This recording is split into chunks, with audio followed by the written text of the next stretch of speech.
Մենք որոշեցինք, որ հայոց ցեղասպանության միջազգային ճանաչումը չի լինելու մեր արտաքին քաղաքական օրակարգում։ Բայց հիմա այդ թեմային նյարդը հանել են վերջ։ Էլ այդ թեմային շուրջ նյարդ չկա։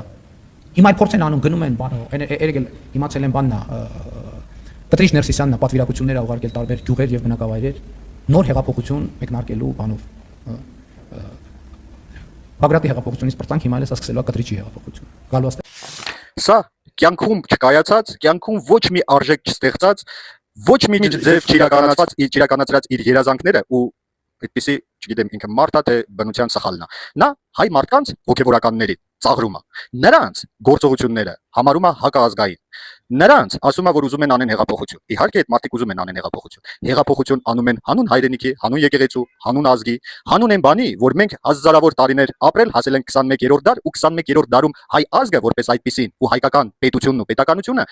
վերացման վտանգի տակ են։ Այսինքն այդ վտանգը արդեն այսօր արկա է, ինքը այսօր արդեն աշխատում է, ոչ թե դեռ ինքը վտանգ է, այլ շատ ցես մազից կախված վիճակում ենք։ Այն ինչը որ ինքը երկրի թիվ 1 ամբիոնից ասում է, մենք որոշել ենք, որ հայոց ցեղասպանության հարցը միջազգային օրակարգից հանենք, դա արտասանում է կոնկրետ թուրքը, որովհետև միայն թուրքն է, որ սկսած 20-րդ դարի սկզբից ավելի քան 100 տարի ծախսեց այլանդակ մեծ գումարներ, միլիարդավոր դոլարներ, ամեն մի ռեսուրսներ դրեց, արեց հնարավորինն ու անհնարին, որ աշխարհը չճանաչի հայոց ցեղասպանությունը, այն դեպքում, երբ որ ավելի քան 100 ավելի պետություններ ընդունել են հայոց ցեղասպանության փաստը, այն փաստը, որ թուրքական դատարաններում 20-րդ դարի սկզբին արդեն իսկ դատարանի օրինական ուժի մեջ մտած վճիռներ կան, թուրքական դատարանն է ընդունել, որ տեղի է ունեցել հայոց ցեղասպանությունը, թուրքը հնարավոր բոլոր գործիքները օգտագործեց ու 21-րդ դարում Հայաստանի սրտում ունեցավ Թուրքի շահը սպասարկողներ այնպիսի, որ այն ինչը որ իրենց 100 տարուց ավել չէր հաջողել, նրանք հաջողում են մոտավորապես 8 տարվա ընթացքում։ Նրանք մի ամբողջ սերունդ սպանեցին այս մարդու ձեռքով ու նրա հոգին փառավորվեց այդ արյունից։